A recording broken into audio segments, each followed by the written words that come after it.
Hello everyone, আজ আমি নিয়ে চলে এসেছি পার্শে মাছের তেল ঝাল। আমি কিভাবে করে নেব দেখে নিন এবং অবশ্যই ট্রাই করুন, খেতে কিন্তু খুব ভালো হবে। এখানে আমি প্রায় 350 গ্রামের মতো পার্শে মাছ নিয়ে নিয়েছি। মাছগুলো কিন্তু এখানে খুব একটা বড় সাইজের না, একদমই মাঝারি সাইজের বললে চলে। মাছগুলোকে আমি হলুদ, লবণ আর কাশ্মীরি মির্চের গুঁড়ো দিয়ে মাখিয়ে নিচ্ছি। এখানে এটা আপনারা স্কিপ করতে পারেন, কিন্তু দিলে রঙটা ভালো আসে, তাই জন্য আমি কাশ্মীরি মির্চ ব্যবহার করছি। দিয়ে আমি মাছগুলোকে খুব ভালো করে এগুলোর সাথে মাখিয়ে নেব। মাছগুলোকে কিন্তু ভালো করে মাখিয়ে প্রায় আধ ঘন্টার মতো এভাবে রেখে দেবেন। আর এই রেসিপিটা অবশ্যই ট্রাই করবেন, খেতে কিন্তু খুবই সুস্বাদু হয়।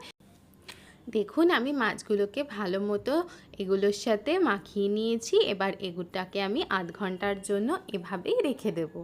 তারপরে আধ ঘন্টা পরে দেখুন মাছগুলো ভালো করে মিশে গেছে।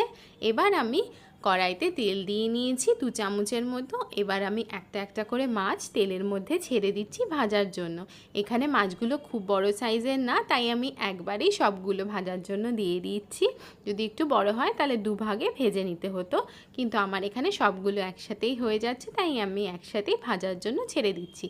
ভাজার সময় কিন্তু ছাড়ার পরেই কখনোই উল্টাতে যাবেন না, তাহলে কিন্তু মাছগুলো ভেঙে যেতে পারে। এক পিঠ হয়ে যাওয়ার পরে আমি এবার মাছগুলোকে আরেক পিঠ ভাজার জন্য উল্টে নিচ্ছি। আমি একটা একটা করে মাছ উল্টে নিচ্ছি, যাতে সব মাছগুলোই আরেক পিঠও ভাজা হয়ে যেতে পারে।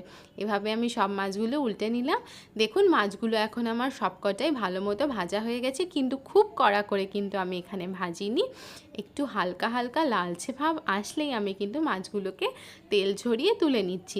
বেশি ভাজলে কিন্তু রান্নার ক্ষেত্রে স্বাদটা একটু কমে যায়, কারণ সেটা একদমই কড়কড়া হয়ে যাবে।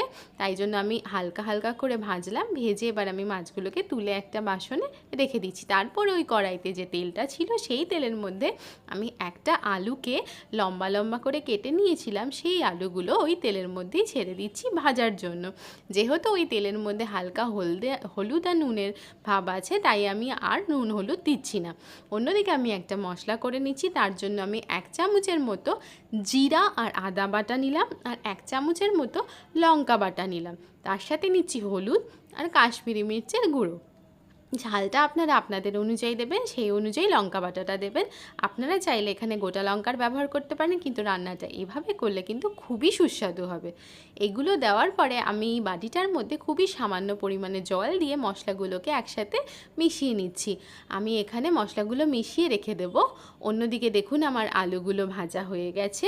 এবার ভাজা আলুগুলোকে আমি তুলে রেখে দিচ্ছি একটা বাসনে। তারপরে ওই কড়াইয়ের মধ্যে আমি সামান্য পরিমাণে কালো জিরে ফোড়ন দিয়ে নিচ্ছি। তারপরে যে মশলাটা আমি রেডি করে রেখেছিলাম সেই মশলাটাও আমি এর মধ্যে ছেড়ে দিচ্ছি ভালো করে কষিয়ে নেওয়ার জন্য। বা মশলার বাটিতে সামান্য পরিমাণে জল দিয়ে সেই জলটাও কিন্তু আমি এটার মধ্যে দিয়ে নিচ্ছি, কারণ একটুখানি জল না দিলে মশলাটা কষানোর সময় লেগে যেতে পারে। তাই সামান্য পরিমাণে জলও আমি এর মধ্যে ব্যবহার করছি এবং খুব ভালো করে মশলাটা কষানোর জন্য দিয়ে দিচ্ছি। বেশ কিছুটা মশলাটা কষে গেলে একদম ছোটো মাপের একটা টমেটো আমি এর মধ্যে দিয়ে দিচ্ছি। টমেটোটা ব্যবহার এখানে আমি খুব বেশি করব না, একদমই অল্প করব। দিয়ে এবার আমি টমেটোর সঙ্গে খুব ভালো করে মশলাটা কষানোর জন্য রেখে দিচ্ছি। এবার আমি এর মধ্যে খুব সামান্য পরিমাণে লবণ দিয়ে নেব। লবণ দিলে টমেটোটা খুব ভালো করে মিশে যাবে, তাই জন্য অল্প লবণ দিয়েও আমি মশলাটাকে নাড়াচাড়া করে নিলাম। এবার আমি ভালো করে মশলাটা কষানোর জন্য প্রায় 3-4 মিনিট একদম কম আঁচে এভাবেই রেখে দিচ্ছি।